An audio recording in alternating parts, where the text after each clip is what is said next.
I should have kept my mouth shut. That's what I told myself as I balanced the tray of champagne flutes, weaving through Manhattan's elite in their designer gowns and $1,000 suits. The gallery buzzed with the kind of wealth that made my student loans feel like a cosmic joke. But I needed this catering gig. Rent in Hell's Kitchen didn't pay itself, and my art history degree certainly wasn't doing it. The painting hung center stage, a supposed Caravaggio, unveiled tonight for a private auction. The Penitent Saint, they called it. Dark, brooding, worth somewhere north of $100 million according to the whispers floating through the crowd. Except it wasn't real. I'd spotted it the moment I entered. The craquelure was wrong, too uniform, too mechanical. The pigment layering didn't match Caravaggio's technique. Someone had done exceptional work, but my 6 years studying Italian Baroque under Professor Chen hadn't been for nothing. This was a forgery. A damn good one, but a forgery nonetheless. More champagne? I approached a group near the painting, my heart hammering. They barely glanced at me. I was invisible in my white shirt and black pants, just another server in a city full of them. Then I saw him. He stood alone, studying the painting with an intensity that made everyone else's appreciation look theatrical. Tall, easily 6'3", with dark hair swept back from a face that could have been carved from the same marble as a Roman statue. Sharp jaw, straight nose, and eyes. God, those eyes so dark they looked black in the gallery's dramatic lighting. He wore a charcoal suit that probably cost more than my car, tailored perfectly to shoulders that suggested he did more than sit behind a desk. But it wasn't his looks that stopped me cold. It was the way people moved around him. Subtly, instinctively, like planets orbiting something dangerous. He reached out, almost touching the canvas, and I watched his jaw tighten. He was going to buy it. I could see it in the set of his shoulders, the way his hand moved to his phone. $100 million for a fake. My feet carried me forward before my brain could stop them. "Excuse me," I whispered, leaning close enough to smell his cologne, something dark and expensive. Cedar and smoke. "That painting is a fake." His head turned slowly. Our eyes met. The world stopped. I'd never believed in that the romance novel moment where time freezes and everything else fades. But standing there, caught in the full weight of his attention, I understood. His eyes weren't just dark. They were calculating, ancient, holding secrets that made my skin prickle with warning. "What did you say?" His voice was low, controlled, with the faintest trace of an accent I couldn't place. "Italian, maybe. Sicilian." My throat dried.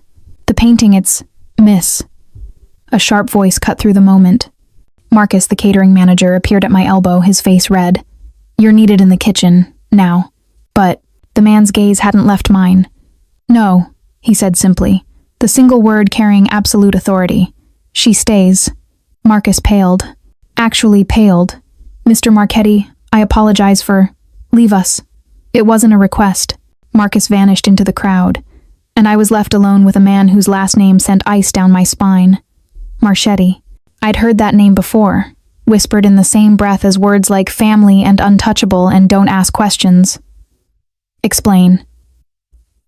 He turned fully toward me, and I had to tilt my head back to meet his eyes. Quickly. My hands trembled around the tray. The craquelure pattern, the cracks in the paint, they're too regular. Mechanical aging, not natural. And the pigment binding is wrong for 17th century technique. Caravaggio used specific oil ratios that create a particular luminosity. This doesn't have it. The words tumbled out, my academic training overriding my fear. The composition is perfect. The brushwork is exceptional, but it's not real. Someone's trying to sell you a reproduction. Silence stretched between us, dangerous and electric. Then his lips curved, not quite a smile. Something darker. "You study art." "I have a master's in art history. Baroque specialization." I squared my shoulders, trying not to feel like prey. "I spent 2 years in Florence analyzing Caravaggio's technique. I know his work." "What's your name?" "Elena. Elena Russo." Something flickered in his expression at my last name, there and gone too quickly to interpret. "Elena Russo." He repeated it like he was memorizing it, filing it away. "And you're serving champagne." Heat crept up my neck. "Student loans are real, Mr. Marchetti." "Dante," he corrected, his eyes never leaving mine. "If you're going to save me from losing $100 million, you should call me Dante." Before I could respond, a man appeared beside him, shorter, stockier, with cold eyes that assessed me like a threat. "Boss," The auction starts in 5 minutes. Mr. Volkov is ready to bid. Cancel it. Dante's voice cut like steel. Sir? Cancel. The auction. Each word dropped with finality. The painting is a forgery. Have our people verify immediately and find out who authenticated it. The man's eyes widened fractionally, the only sign of surprise, before he nodded and disappeared. Dante's attention returned to me with an intensity that made my breath catch. You just made some very dangerous people very angry, Elena Russo. He stepped closer. Close enough that I had to crane my neck back. Close enough that I could feel the heat of him. Do you understand what you've done? Fear, and something else, something hot and reckless, twisted in my stomach. I told the truth. The truth. His hand lifted, and I fought the urge to step back as his fingers caught a strand of my dark hair that had escaped my ponytail. The truth in my world has consequences, the kind that don't disappear when you clock out of your catering shift. I couldn't. Let me? The almost smile returned, dangerous and devastating. No one lets me do anything, Piccola. But you. His thumb brushed my cheekbone, the touch feather-light and absolutely deliberate. You tried to protect me. How? Unexpected. Voices rose behind us. Angry, demanding. The auction was imploding, and I was at the center of it. Dante's expression hardened, the brief softness vanishing behind something cold and lethal. Marco, he called, and another man materialized. Take Miss Russo to my car. Now. Wait, what? No, you've just exposed a $100 million fraud in front of the 5 families, Elena. His eyes locked on mine, and I saw it then, the predator beneath the suit, the danger I'd sensed from across the room. You're coming with me, whether you want to or not. Before I could scream, protest, or run, Marco's hand closed around my arm, gentle but absolutely unyielding, and I was being guided through the crowd, away from the champagne and the fake Caravaggio and the life I'd known, toward a black Mercedes idling outside, toward a man whose world I'd just crashed into, toward danger I couldn't possibly understand. The last thing I saw before the car door closed was Dante Marchetti standing in the gallery entrance, his eyes tracking me through the tinted windows, his phone pressed to his ear, and the absolute certainty in his expression that said one thing clearly: you're mine now. The leather seats smelled like money and danger. I pressed against the door, my heart slamming against my ribs as the Mercedes glided through Manhattan traffic. Marco drove in silence, his eyes occasionally flicking to the rearview mirror where I sat frozen, my mind spinning through every terrible possibility. Kidnapped. I'd been kidnapped by the Mafia. My phone was still in my locker at the gallery. No one knew where I was. My roommate wouldn't expect me home for hours, and even then, Sarah barely looked up from her laptop most nights. Where are you taking me? My voice came out steadier than I felt. Marco didn't respond. His silence was somehow worse than threats would have been. We crossed into a part of the city I rarely visited, where old money met new power, where buildings had doormen who knew your name and your net worth. The car descended into an underground garage, pristine and empty except for a collection of vehicles that could have funded a small country. The door opened. I didn't move. Miss Russo. Marco's voice was professionally neutral. Mr. Marchetti is waiting. And if I refuse? His expression didn't change. Then I carry you. Your choice. I climbed out on shaking legs, my catering uniform suddenly feeling like a costume in the wrong play. Marco guided me to a private elevator, his hand light on my elbow but communicating absolute control. The elevator rose silently, and my ears popped as we climbed higher than I could count. The doors opened directly into a penthouse, floor-to-ceiling windows showcased, Manhattan sprawling below like a kingdom of light. The space was masculine and minimalist, dark wood, leather, steel, and glass. Abstract art I recognized from auction catalogs hung on the walls. Real art, pieces worth millions. And standing by the windows, phone still pressed to his ear, was Dante Marchetti. He'd removed his jacket. His white shirt was rolled to his forearms, revealing tanned skin and the edge of a tattoo I couldn't quite make out. He spoke in rapid Italian, his voice low and lethal. And even without understanding every word, I caught the threat in his tone. Someone was being dealt with, harshly. He ended the call and turned. Our eyes met across the space, and that same electric current from the gallery crackled between us. Leave us, Marco. The elevator doors closed, and I was alone with him. Sit. He gestured to a leather sofa. I'd rather stand. His eyebrow lifted fractionally. You just saved me from a significant loss, Elena. I'm not going to hurt you. You had me dragged out of the gallery and brought to, I gestured around, wherever this is. Forgive me for not feeling entirely safe. This is my home. He moved closer, and I hated how my body reacted, tension mixing with something hot and unwanted. And you were dragged out because the men behind that forgery would have had you killed before you made it to the subway. The words hit like ice water. Killed? For pointing out a fake painting? For exposing their scheme in front of every major crime family on the East Coast? He poured amber liquid into 2 glasses. The 5 families were all preparing to bid tonight. Someone planned to walk away with $100 million in fraudulent money. You destroyed that plan in 30 seconds.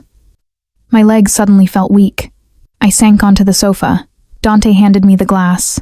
Whiskey. Drink. I did. The burn focusing my scattered thoughts. Who was behind it? That's what I'm finding out. He settled into the chair across from me, too graceful for a man his size. My people are analyzing the authentication documents now. Someone paid off the experts, bribed the gallery director, and planted a perfect forgery. That level of operation takes resources and connections. The 5 families, I repeated, the phrase sounding surreal in my mouth. You mean like actual Mafia families? His smile was dark. I mean exactly that, Piccola. Welcome to a world you were smart enough to stay out of until tonight. I should have been terrified. I was terrified, but underneath the fear, something else stirred curiosity, maybe. Or insanity. Why did you believe me? You don't know me. I could have been wrong. Could you have been? His eyes held mine, seeing too much. No. Then I wasn't taking that risk.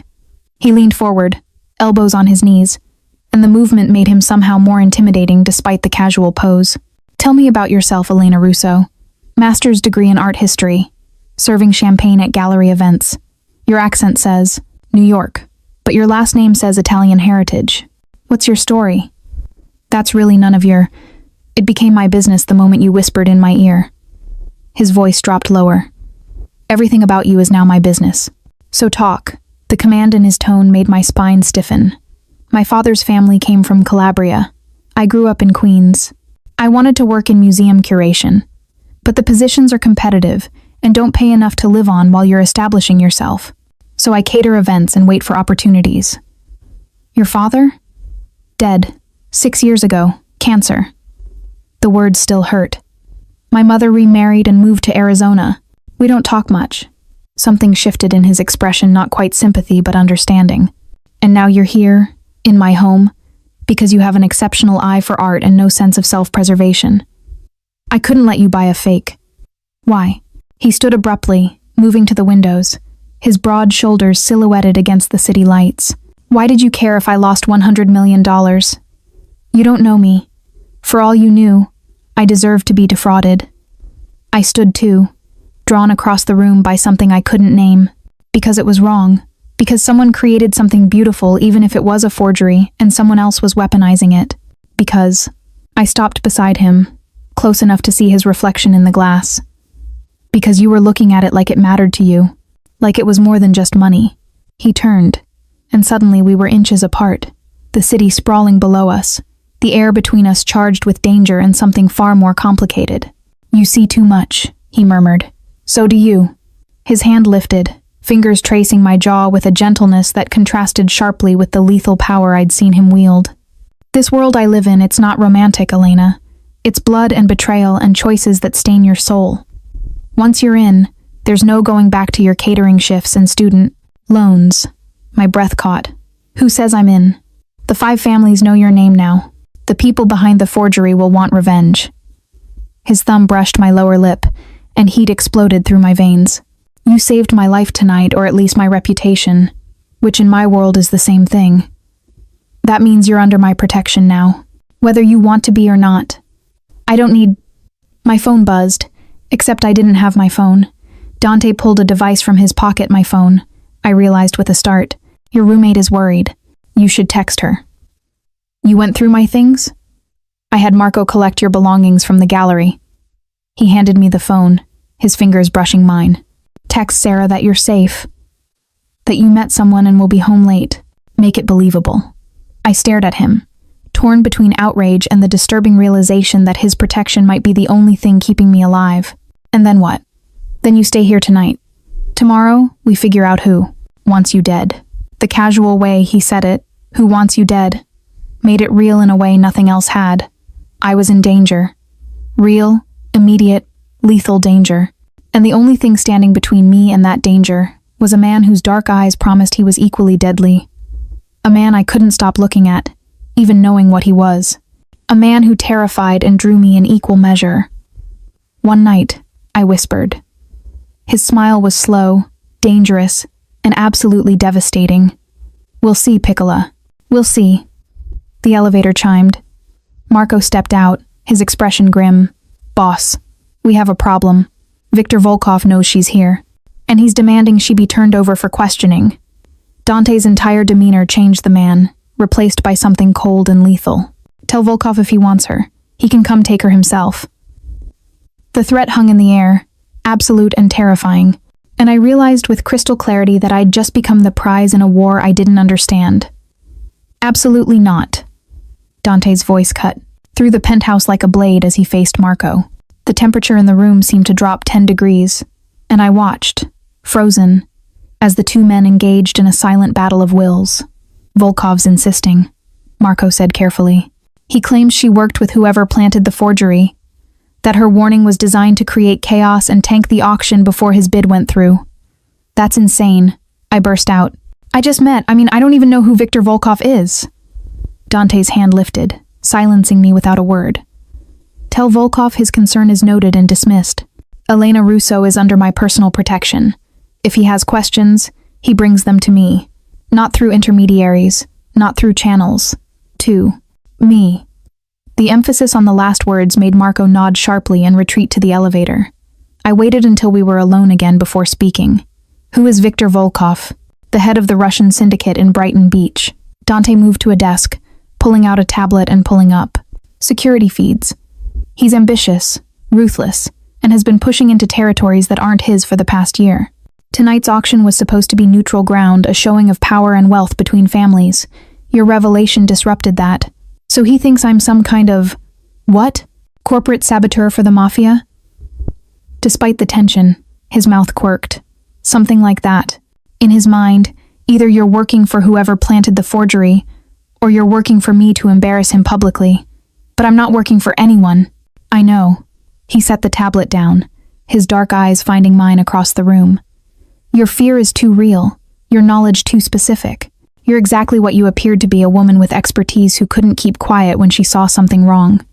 Is that a compliment or an insult? It's an observation.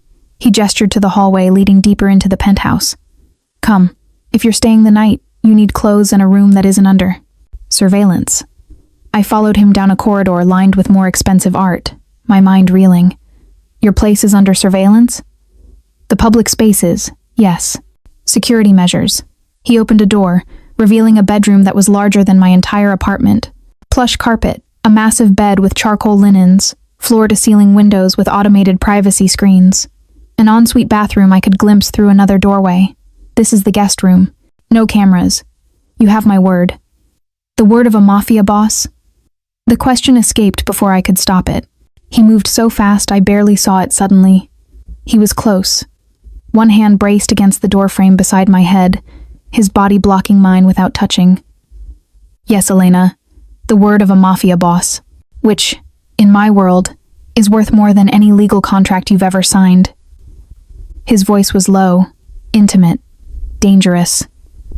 I don't break my promises. Ever. My heart hammered against my ribs. And what exactly are you promising? That you're safe here? That no one, not Volkov, not whoever planted that forgery, not anyone will touch you while you're under my protection.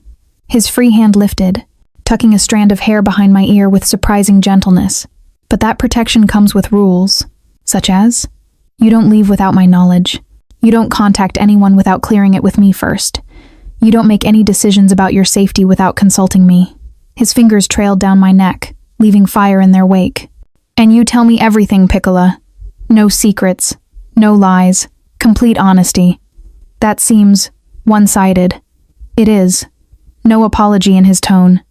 I'm the one keeping you alive. I make the rules. I should have been angry, terrified. Anything but what I actually felt a dangerous thrill at his proximity, at the absolute authority in his voice, at the way his body radiated heat and power. What if I refuse? I whispered. His smile was slow and predatory.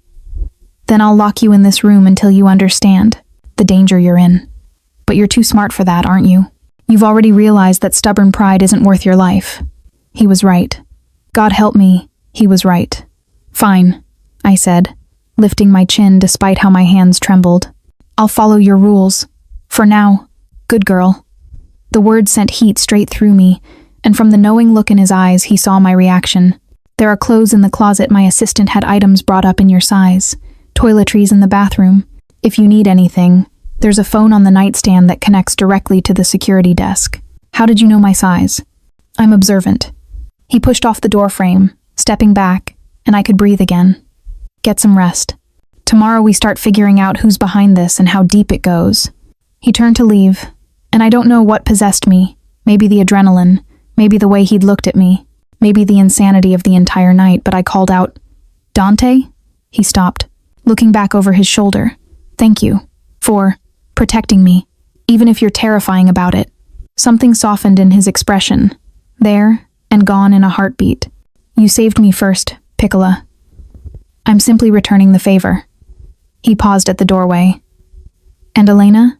I'm far more terrifying when I'm not trying to be gentle." The door closed behind him, and I sagged against the wall, my knees suddenly weak. What had I gotten myself into? I moved to the windows, looking out at Manhattan glittering below. Somewhere out there, people wanted me dead for telling the truth.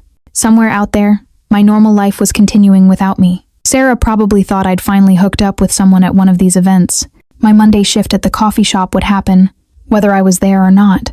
My tiny bedroom with its second-hand furniture would sit empty, and I was here, in a penthouse that cost more than I'd earn in a lifetime, under the protection of a man who commanded respect through fear and power, a man whose touch had set me on fire even as his words promised danger. I opened the closet, finding designer clothes with tags still attached. He hadn't been kidding, everything was exactly my size. Silk pajamas, casual wear, even a cocktail dress that probably cost more than my rent. A man who paid that much attention was either very thorough or very interested. Maybe both. I changed into the silk pajamas, navy blue, ridiculously soft, and was brushing my teeth with the provided toiletries when I heard voices. Raised voices. I cracked open the bedroom door. "Don't care what Volkov wants." Dante's voice carried from the main room, cold and absolute.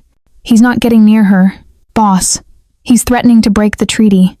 That was Marco. If this escalates, then it escalates. But I'm not handing over an innocent woman to satisfy his paranoia. She might not be innocent." The words hung in the air, and I held my breath. "Explain," Dante commanded. Our people run her background. Elena Russo, 28. Masters from Columbia in art history with a focus on Italian Baroque. But here's the interesting part. Her father, Dominic Russo, had connections. Before he went legitimate, he was associated with the Calabrese family. Small time, but connected. My blood ran cold. My father's past was something my mother never discussed. Something I'd always suspected but never confirmed. "Go on," Dante said, his voice giving nothing away. He left that life before Elena was born, moved to Queens, opened a restaurant, stayed clean. But the connections were there. It's possible someone approached her, used her knowledge and her father's old ties to plant her at that auction. "No." Dante's response was immediate and certain. "I watched her tonight. Her fear, her confusion, it's real. She had no idea what she was walking into. Or she's an exceptional actress." Silence stretched, painful and sharp. Then Dante's voice, low and dangerous. "I've spent 15 years reading people, Marco. I know when I'm being played. Elena Russo is exactly what she appears to be, a woman with bad timing and good intentions. Her father's past doesn't change that. And if you're wrong, I'm not. Absolute certainty. But keep investigating. I want to know everything about her father's connections, who he worked with, who might remember the family name. If someone is using her, I want to know who and why." Understood. Footsteps approached, and I barely made it back to the bed before I heard my door open slightly. then close. He'd checked on me. I lay in the darkness, my mind spinning. My father had been connected to the Mafia, the man who'd taught me to ride a bike, who'd made terrible jokes and cried at my college graduation. He'd had a life before me that my mother had kept hidden, and now that past was reaching out, pulling me into a world he'd escaped. Or maybe the thought chilled me he'd never really escaped at all. Outside, the city lights glittered like fallen stars, beautiful and cold. And somewhere in this penthouse, Dante Marchetti was defending me based on instinct and 15 years of reading people in the deadliest business on earth. I should have been praying he was right. Instead, I found myself hoping for something far more dangerous. That tomorrow, when I saw him again, he'd look at me the way he had tonight, like I was worth protecting, worth believing in, worth the war he was risking. I woke to sunlight streaming through floor-to-ceiling windows and the smell of fresh coffee. For one disoriented moment, I thought I'd dreamed the entire night. Then I saw the designer pajamas I was wearing, felt the silk sheets against my skin, and reality crashed back. Mafia, forgery, protection, Dante. I found a robe hanging in the bathroom cashmere, naturally, and ventured out into the penthouse. Following the coffee scent led me to a kitchen that belonged in an architectural magazine. White marble, professional appliances, and a breakfast bar where Dante sat with a tablet, dressed in dark slacks and a white shirt, already looking like he'd conquered half the city before 8 a.m. "Good morning, Piccola." He glanced up, and his eyes tracked over me in the robe with an appreciation that made heat bloom under my skin. "I hope you slept well." I did, actually. Surprisingly true. Despite everything, that bed had been heaven. "Is that coffee?" He stood, moving to the espresso machine with practiced ease. "Cappuccino or straight espresso?" "You make coffee?" "I'm Sicilian. Making bad coffee is a crime punishable by family shame." The corner of his mouth lifted. "Cappuccino it is. You look like you need the milk." I settled onto a bar stool, watching as he moved through the kitchen with surprising domesticity. It was jarring, this glimpse of normalcy from a man who'd threatened wars over my safety hours earlier. "I heard you and Marco talking last night," I said quietly. "About my father." His hand stilled for just a moment before continuing. "You were supposed to be asleep. You were supposed to be quiet." I met his eyes when he turned. Was it true? About his connections? Dante set the perfect cappuccino in front of me. Leaf pattern in the foam and everything before leaning against the counter, arms crossed. Yes, Dominic Russo worked for the Calabrese family in his 20s. Enforcement, mostly. But he left that life 30 years ago, went legitimate, never looked back. By all accounts, he became exactly what he appeared to be, a good man running a restaurant in Queens. My mother never said anything. Would you have wanted her to? His eyes held understanding, not judgment. Your father protected you from that world, Elena. He made sure you never had to know about his past. That's admirable. I wrapped my hands around the warm cup. Marco thinks someone might be using me, using my father's old connections. Marco is paid to be paranoid. Dante moved closer, leaning against the breakfast bar beside me. But he's also good at his job, which is why I have him investigating. If someone approached you because of your father's name, we'll find out. No one approached me. I looked up at him, needing him to believe me. I took that catering job because I needed money. I noticed the forgery because of my education. That's all. I know. His hand lifted, fingers tilting my chin up. I told you last night I know when I'm being played. You're not playing anyone, Piccola. You're just caught in the middle of something bigger than yourself. The way he looked at me, intense, possessive, protective, made my breath catch. What happens now? Now we find out who planted that forgery and why. My people have been working all night. He glanced at his tablet. The authentication documents were expertly forged. The gallery director received payments through offshore accounts, and the painting itself was created by someone with exceptional skill, probably trained at one of the European academies. That's a short list, I said, my academic brain engaging despite the situation. Master's level forgery of Baroque technique? There are maybe 20 people in the world capable of that work. His eyes sharpened. Can you make a list? Probably. I'd need access to academic databases, forgery case histories. Done. He pushed the tablet toward me. You have full access to anything you need. My assistant can get you into any database, any archive. Use it. I stared at the tablet, then at him. You trust me with this? You saved me from $100 million fraud, Elena. Yes, I trust you with a tablet. He leaned closer, his voice dropping. Besides, keeping you busy keeps you safe. The more valuable you are to this investigation, the more reason I have to protect you from people like Volkov. That's manipulative. That's practical. No apology. And it's true. The 5 families need to see you as an asset, not a liability. Help me find who did this, and you become untouchable. Before I could respond, his phone buzzed. He glanced at it, and his expression hardened. We have a meeting in an hour. The 5 families are gathering to discuss the situation. The 5 families? My stomach dropped. I mean the heads of every major organization on the East Coast. He straightened. All business now. They want answers about the forgery, and they want to see you. Verify your story. Assess the threat. Dante, I can't, I'm not. You'll be fine. He moved around the breakfast bar, his hands coming to rest on my shoulders. Warm and steady. I'll be with you the entire time. You tell them exactly what you told me, the technical details about the forgery. Answer their questions honestly. And stay close to me. Why are you doing this? The question escaped before I could stop it. Why risk so much for someone you just met? His hands tightened fractionally on my shoulders and something flickered in his dark eyes. Something raw and unguarded. Because you're the first person in 15 years who's tried to protect me instead of use me.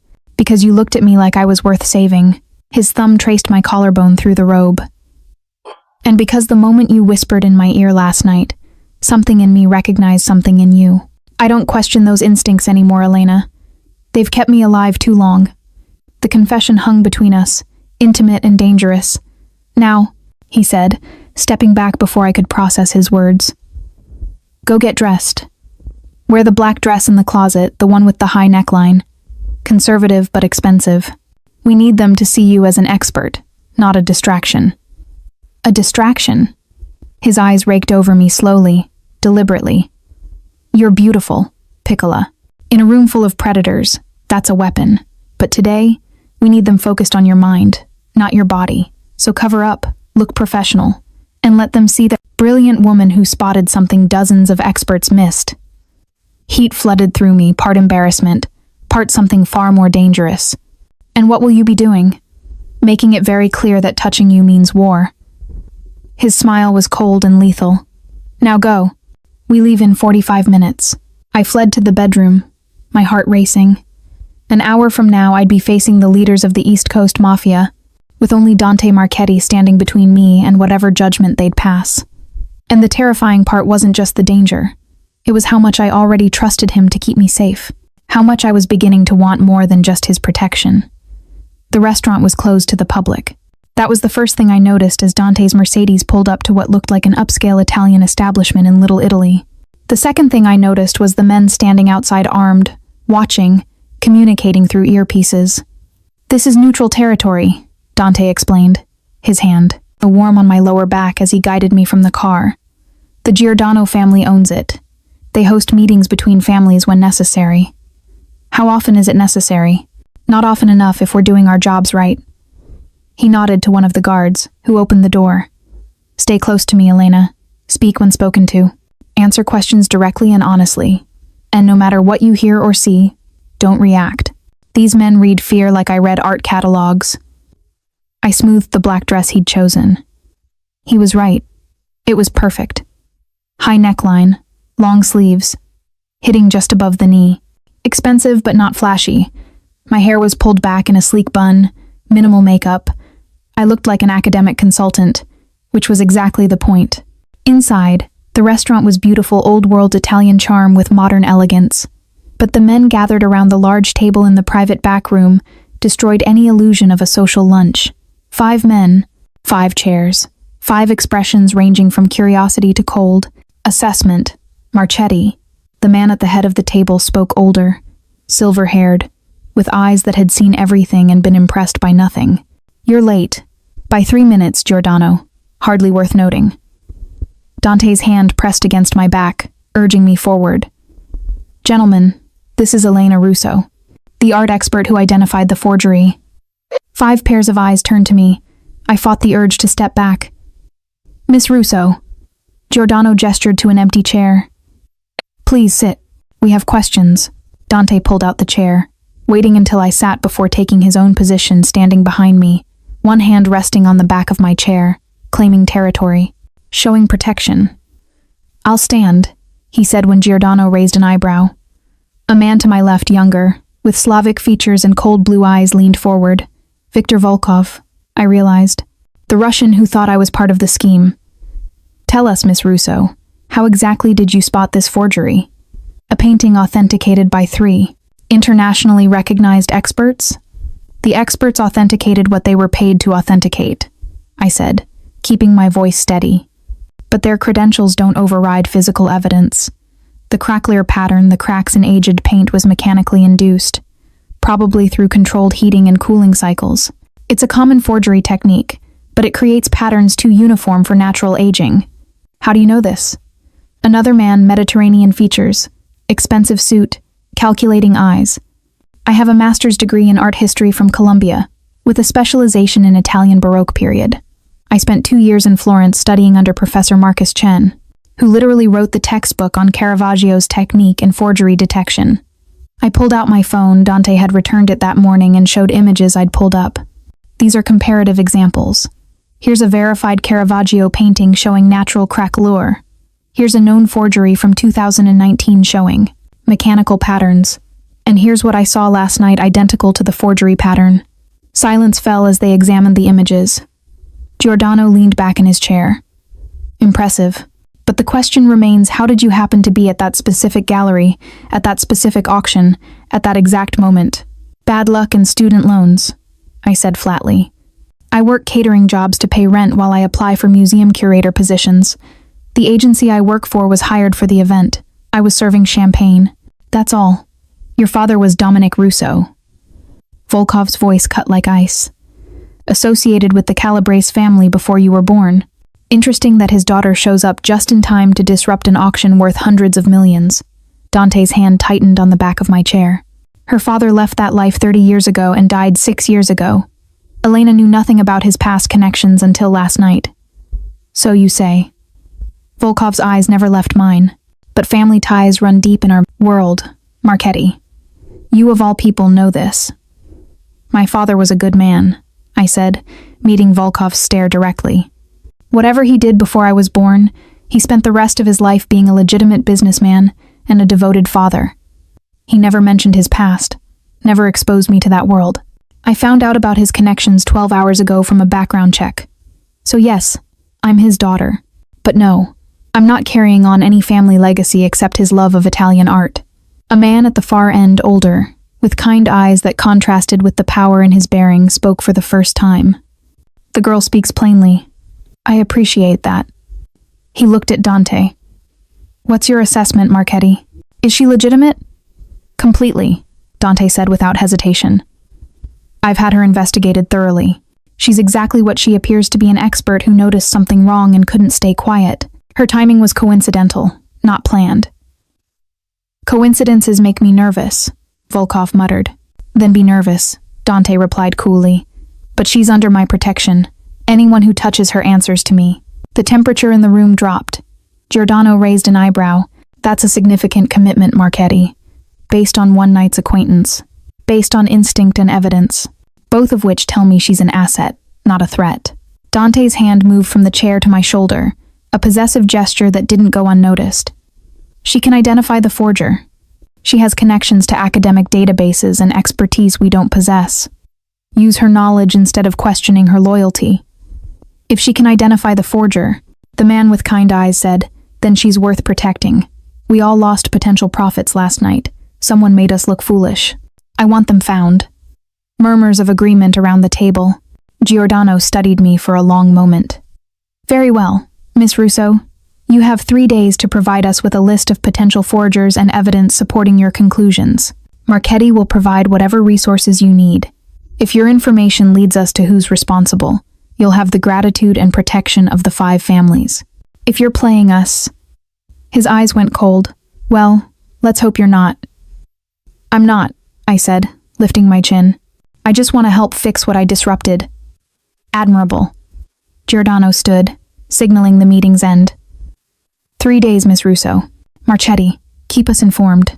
Dante guided me out of the restaurant, his hand never leaving my back until we were in the Mercedes and pulling away from the curb. Then he exhaled, the tension leaving his shoulders. You did well, Piccola.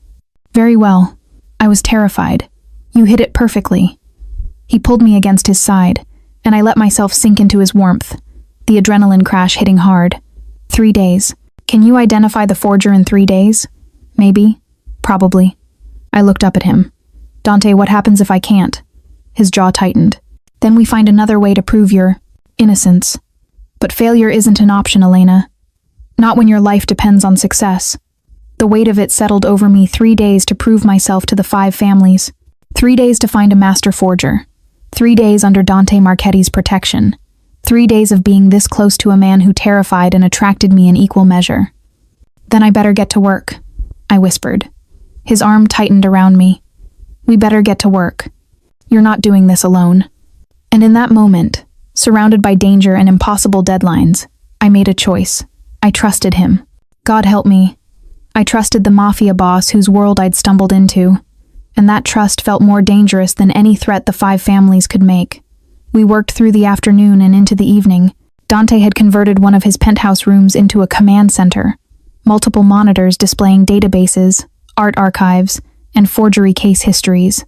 I sat at the main computer, cross-referencing techniques and expertise, while Dante made calls, pulling strings I couldn't begin to understand to get me access to restricted files. Here. He set down a plate of pasta carbonara beside my keyboard around 8 p.m. You need to eat. I need to finish this analysis of weight. Did you cook this? No, I had it brought in from... He paused at my expression. Yes, I cooked it. Sicilian mother. No son of hers survives without knowing how to make proper pasta. I took a bite, and flavor exploded on my tongue. This is incredible. I have many skills, Piccola. He settled into the chair beside me, close enough that our shoulders touched. What have you found? I pulled up my working document. 7 possible candidates. All have the technical skill. All have created Baroque forgeries before, and all have recently been connected to underground art markets. Narrow it down. I'm trying. But I need more information: financial records, travel histories, connections to auction houses. I turned to face him. This isn't just about artistic skill, Dante.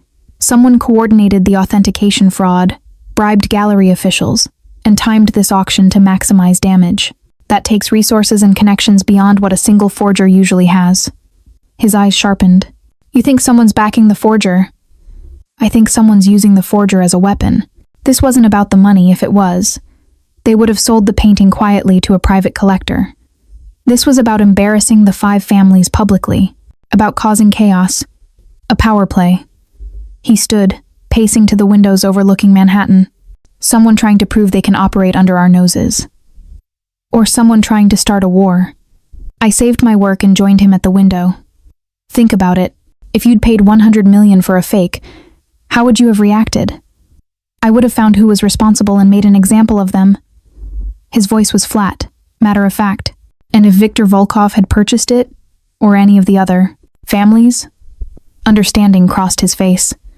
They would have blamed each other, assumed one family set up another. The treaty between families would have collapsed. Exactly. Someone wanted chaos. They just didn't count on me noticing the forgery first. He turned to me, his expression shifting from cold calculation to something warmer. You saved more than my money, Elena. You prevented a war. I didn't mean to. No, you just couldn't stay quiet when you saw something wrong. His hand lifted, cupping my face with surprising gentleness. That quality that's going to either get you killed or make you legendary. My breath caught. We were standing too close, the city lights casting shadows across his face, his dark eyes holding mine with an intensity that made my pulse race. Dante. His phone buzzed. He cursed softly in Italian before answering. What? A pause. When? Another pause. And his expression went cold. Double the security. No one gets near her. I'll be down in 5 minutes. He ended the call, and I saw the shift the man I'd been working with replaced by the dangerous Mafia boss I'd first encountered. What happened? Someone tried to access my building's security systems. Sophisticated attempt, nearly successful. His hand moved to my elbow, guiding me toward the bedroom I'd stayed in. You're staying here tonight. Tomorrow we move you somewhere more secure. Move me? I thought this place was... It was. His jaw was tight. Now they know you're here. That makes it a target. Fear spiked through me. Who are they? I don't know yet, but I'm going to find out. We reached my bedroom, and he did a quick sweep checking windows, exits, ensuring everything was secure. Lock the door behind me. Don't open it for anyone except me or Marco. If anything happens, anything at all, hit the panic button on the nightstand.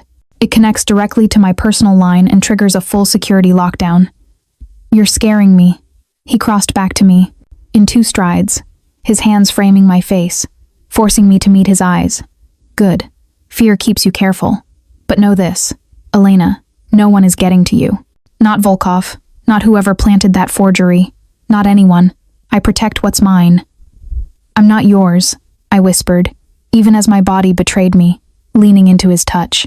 His thumb traced my lower lip, and his eyes darkened. Aren't you? You've been in my home, wearing my clothes, under my protection for 24 hours. You trusted me enough to face the 5 families. You're working beside me to solve this. Tell me, Piccola, at what point do you stop being a stranger and start being mine? I couldn't answer.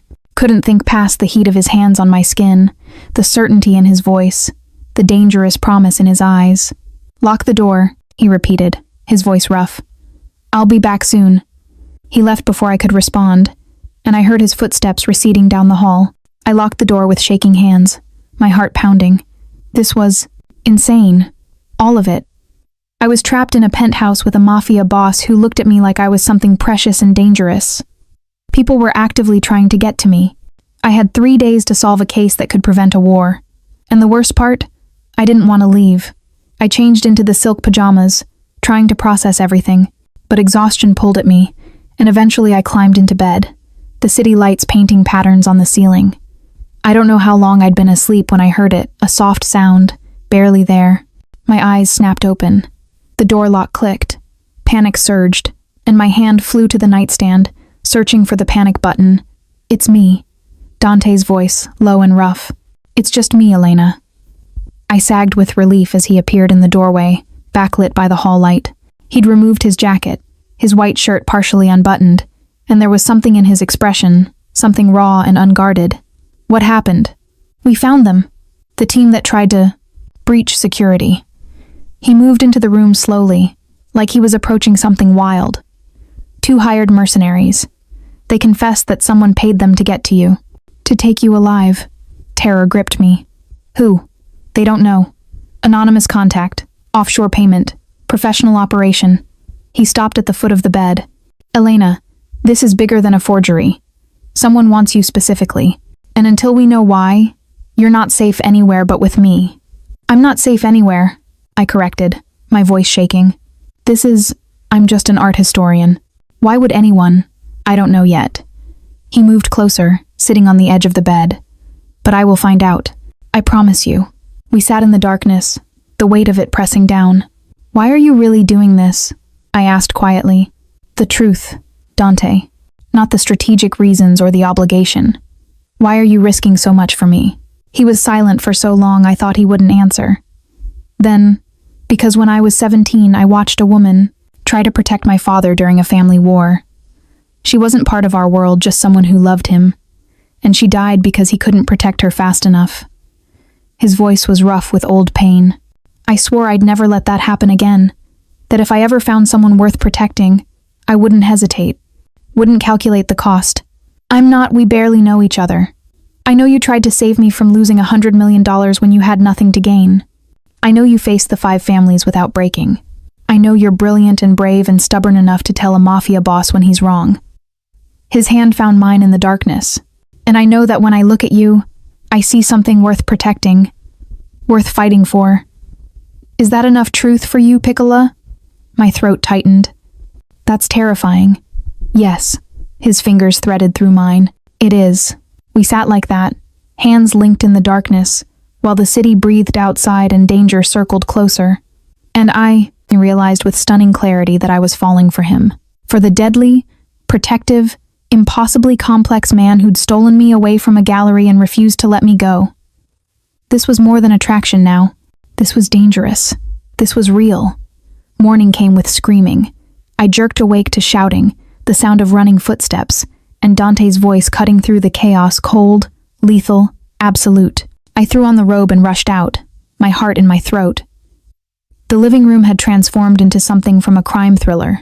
Marco and 3 other men surrounded someone on the floor. A woman, I realized, beaten and bloodied, zip-tied and terrified. And Dante stood over her like an avenging angel, his white shirt stained with blood that I prayed wasn't his. "Talk," he commanded. "Now." I can't." The woman's voice broke. "He'll kill me. I'll kill you if you don't." No emotion, just fact. "Who hired you to infiltrate the gallery staff? Who told you to poison the champagne? Meant for Elena Russo?" My blood turned to ice. The champagne. I'd been carrying champagne.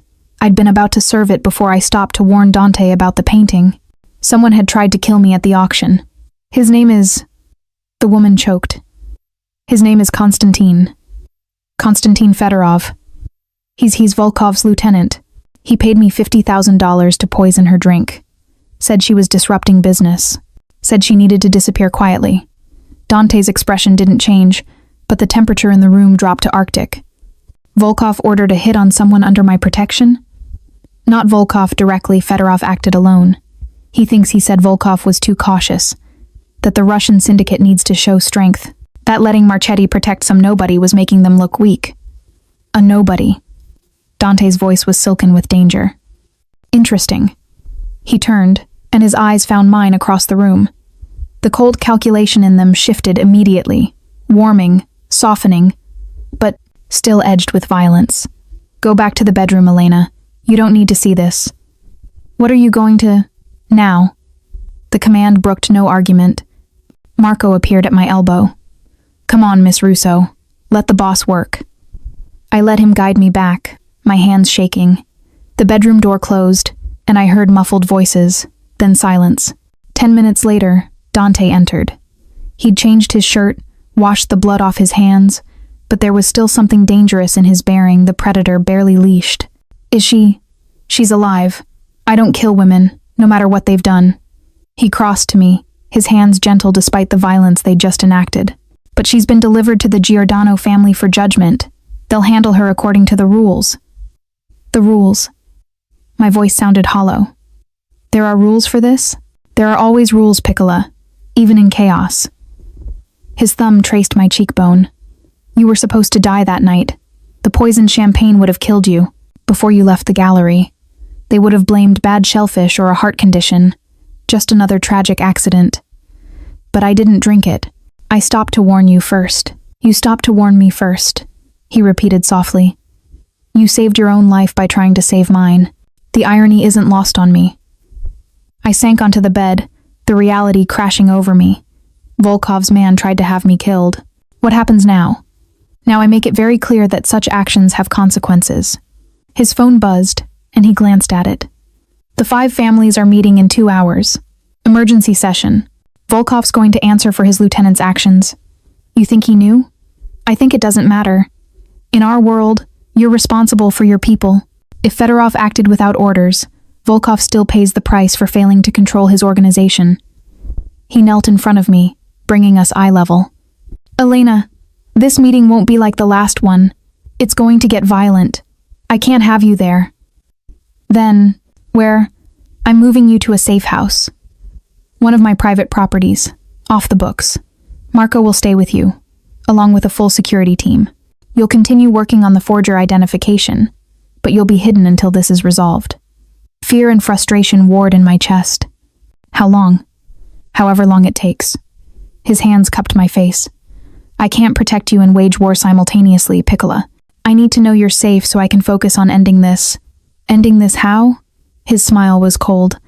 "By reminding Viktor Volkov why people don't move against the Marchetti family, why my protection means something, and why touching what's mine is the last mistake anyone makes."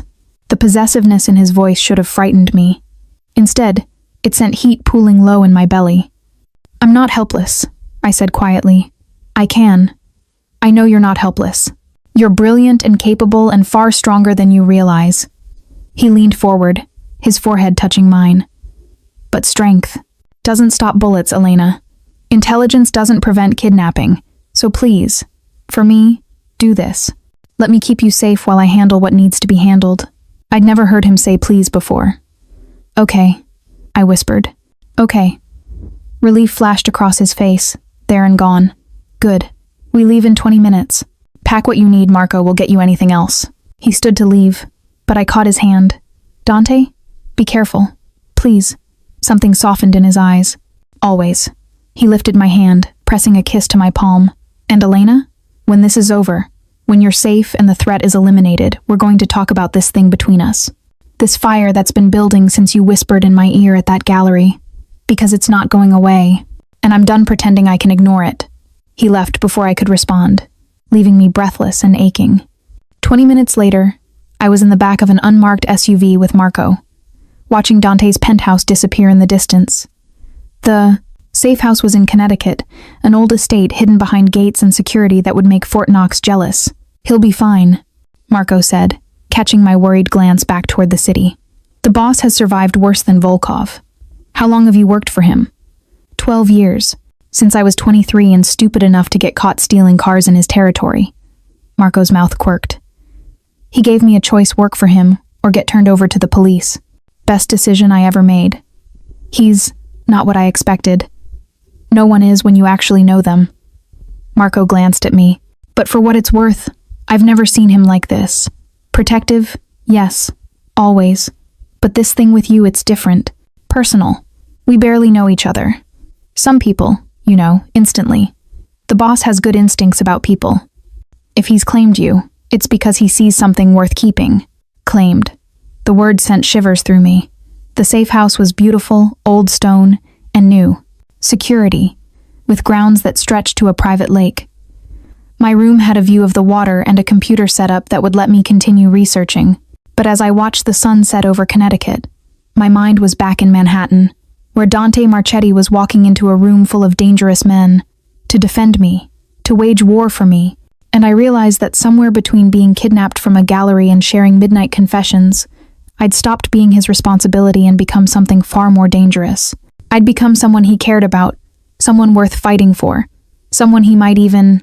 My phone buzzed. A text from an unknown number. The painting was just the beginning. Tell Marchetti the real game hasn't started yet. We're coming for what he values most. Below it, a photo. Of me. Taken through the safe house window. Minutes ago. They'd found me already. I was dialing Dante before I could think. My hands shaking so badly I nearly dropped the phone. He answered on the first. Elena, they found me. They sent a photo. They're here, Dante. They're... Get to Marco now. Go. Footsteps thundered up the stairs. But they weren't Marco's. The bedroom door exploded inward. And the last thing I heard before everything went black was Dante's voice screaming my name through the phone. I woke to darkness and pain. My head throbbed where something had struck me. My wrists burned zip-tied, I realized through the fog. I was sitting in a chair, in what looked like an abandoned warehouse, with a single light hanging overhead like something from a bad movie. Except this was real. The blood dried on my temple was real. The fear clawing up my throat was real. And the man standing in the shadows watching me was very, very real. Miss Russo, finally. His accent was Russian, cultured. He stepped into the light 50s, expensive suit, cold eyes. I apologize for the dramatic entrance, but you've been rather difficult to acquire. Who are you? Konstantin. Fedorov. We have mutual complications. He circled my chair slowly. You disrupted a very expensive operation. You cost powerful people a great deal of money, and you've captured the attention of Dante Marchetti in a way that makes you extremely valuable. Volkov's lieutenant. My voice steadied despite my terror. The one who tried to poison me. The very same, though I prefer to think of that as a business decision, not personal. He stopped in front of me. You see, Miss Russo, I've been planning something for a very long time. A restructuring of power on the East Coast. The forgery was meant to fracture the 5 families, create chaos, allow new leadership to emerge. Your leadership. Precisely. But then you noticed something you shouldn't have. You saved Marchetti, and worse, you made him care about you. His smile was cruel. Do you know how rare that is? Dante Marchetti doesn't care about people. He uses them, protects them strategically, maintains alliances. But care? Feel something real? That hasn't happened in 15 years. My mind raced, trying to understand. Why does that matter? Because caring makes him weak, predictable. And right now, he's tearing apart Manhattan trying to find you. He's abandoned the emergency meeting with the families. He's made threats that will start wars. All for one art historian he's known for 3 days. Fedorov leaned close. You've become his weakness, Miss Russo, and I intend to use that. He'll kill you. I said it with certainty. When he finds me. If he finds you, this location is known only to me and my men. No paper trail, no connection to Volkov or anyone else. We're in international waters, metaphorically speaking.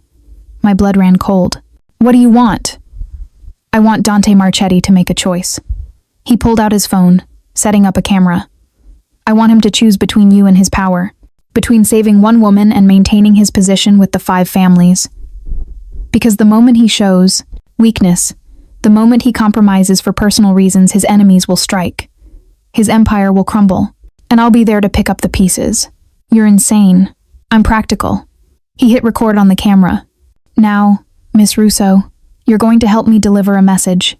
You're going to tell Dante Marchetti exactly where his priorities should lie. And if he's smart, he'll let you go and maintain his power. If he's foolish, well, then everyone loses. The camera's red light blinked, and I realized with stunning clarity that Fedorov had miscalculated. He thought Dante would sacrifice me for power, that his position mattered more than one person, that caring about me was a weakness to exploit. But he didn't understand the man I'd come to know. Dante Marchetti didn't do anything halfway. His protection was absolute, his promises were unbreakable, and his revenge would be legendary. No, I said clearly. I'm not delivering your message. Fedorov's expression hardened. I wasn't. Asking, you think you know him. You think you understand how his world works. But you don't. I met the camera's eye directly. Dante, if you're watching this, don't you dare negotiate. Don't you dare compromise. Do what needs to be done. End this. And know that I trust you to find me. Because you promised you'd protect me. And I believe you. Fedorov's hand cracked across my face. Pain exploded, and blood filled my mouth. But I didn't break eye contact with the camera. Tell the 5 families everything, I continued, my voice thick. About the forgery. About Fedorov's plan to fracture the alliance. About Volkov's lieutenant operating without sanction. Unite them. Then come for me with all the power you command. No mercy, no compromise. Fedorov stopped the recording, his face red with rage. You stupid girl, you've just signed your death warrant. Maybe. I spit blood on his expensive shoes. But I've also ended your plan. Because Dante's not going to choose between me and power. He's going to have both. And you're going to learn why people don't cross the Marchetti family. He raised his hand again. The warehouse door exploded inward. Gunfire erupted. Men shouted. Fedorov dove for cover as his security team engaged multiple someones storming the building. Through the chaos, I saw him, Dante Marchetti, moving like death itself. A gun in one hand, an absolute fury in his eyes.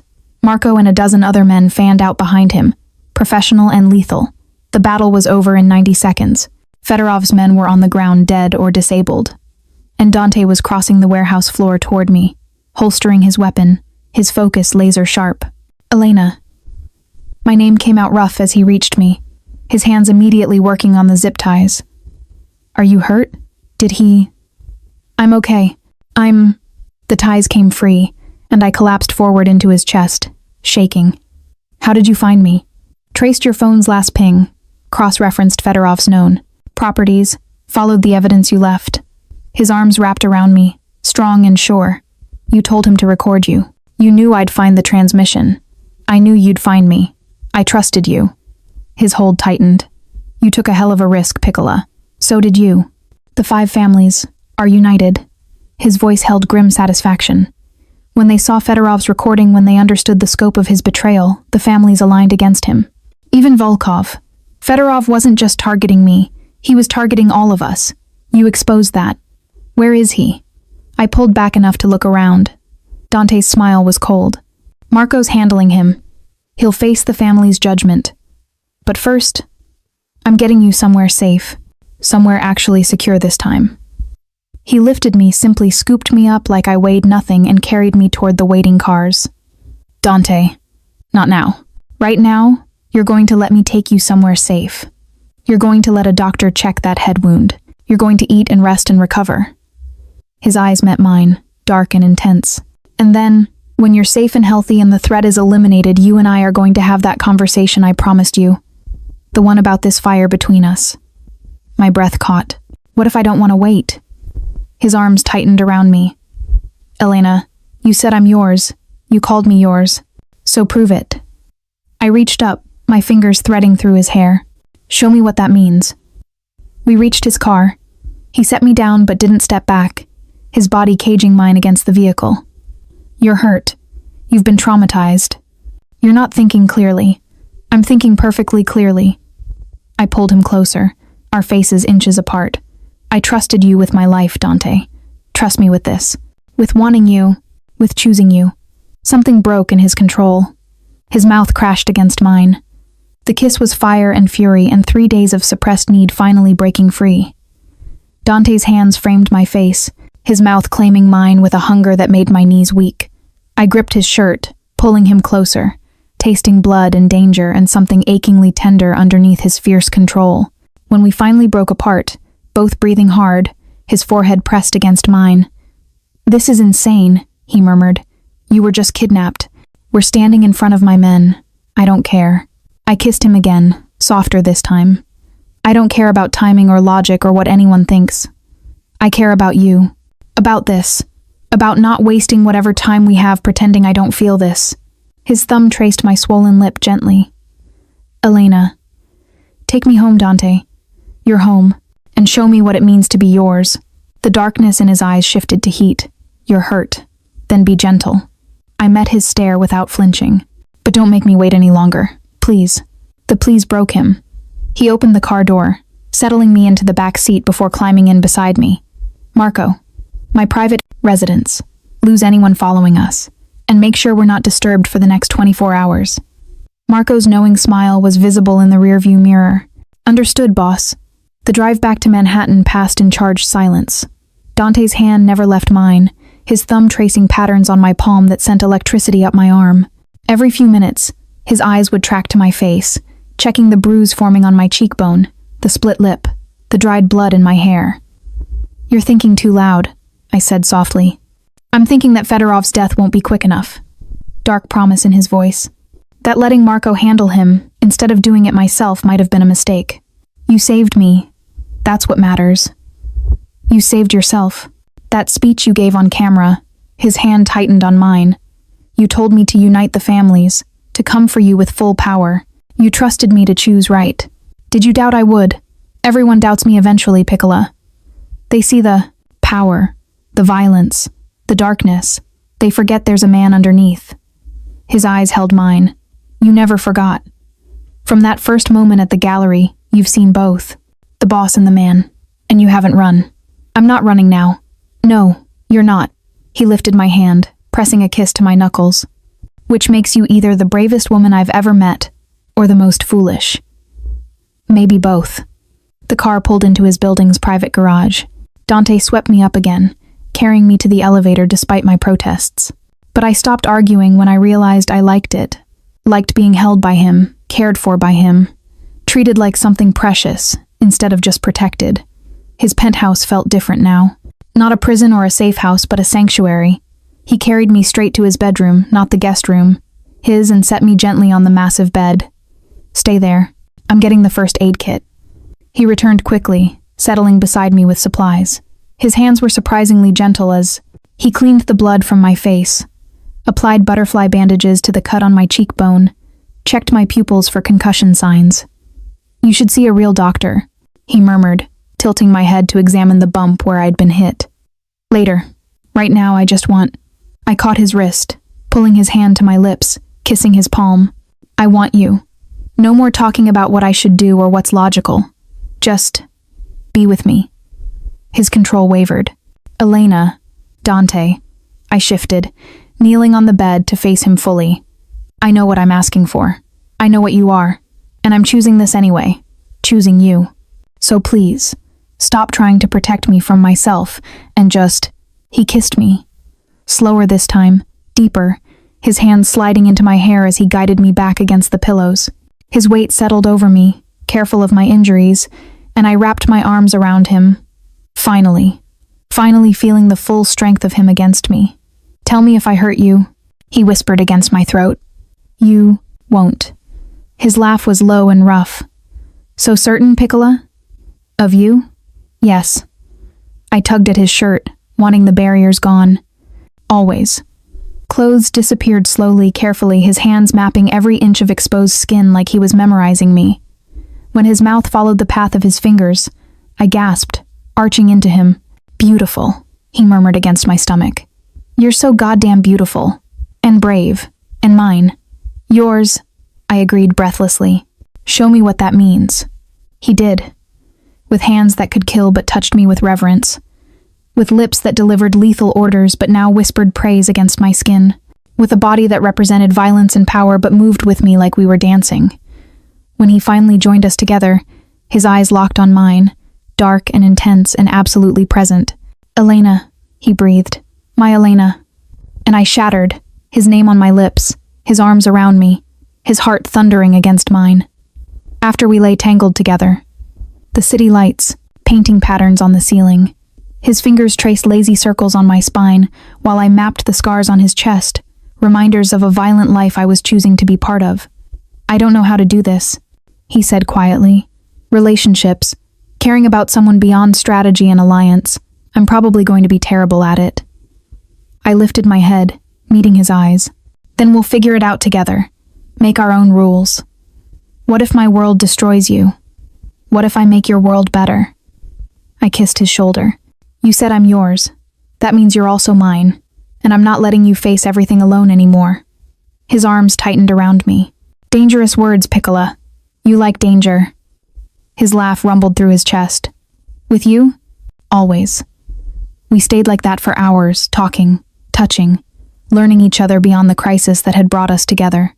He told me about growing up in Sicily, about the family he'd lost, about the choices that had made him who he was. I told him about my father, about dreams I'd abandoned, about the fear of being ordinary that had driven me to notice a fake painting. Not ordinary, Dante murmured against my hair as exhaustion finally pulled at me. Never ordinary.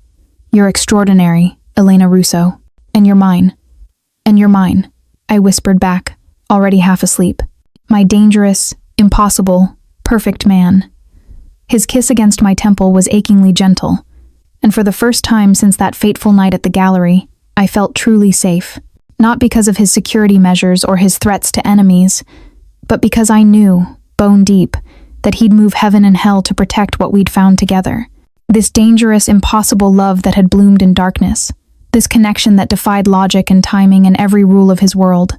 This choice we'd both made to trust, to risk, to surrender to something bigger than danger or fear. As I drifted off in his arms, I heard him whisper one last promise. No one touches you. Again. Ever. You're mine and I protect what's mine. Always. And I believed him. Morning light woke me to the smell of coffee and the distant sound of Dante speaking Italian on the phone. His voice low, commanding, absolutely in control. I stretched in his bed, wearing one of his shirts, feeling deliciously sore in all the right places. The past 3 days felt surreal, like I'd lived an entire lifetime compressed into hours of terror and passion. The bedroom door opened.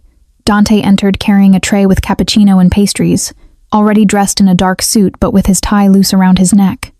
Good morning, Piccola. He set the tray on the nightstand and bent to kiss me soft. Lingering. Perfect. How do you feel? Like I was kidnapped, rescued, and thoroughly ravished. I grinned against his mouth. So basically perfect. His laugh was genuine, warming his usually guarded eyes. Your ability to find humor in trauma is concerning. Your overprotective brooding is concerning. I pulled him down beside me. What's happening? With the families? With Fedorov? His expression sobered. Fedorov's being tried by the council today. The families are united in judgment. His actions threatened all of us.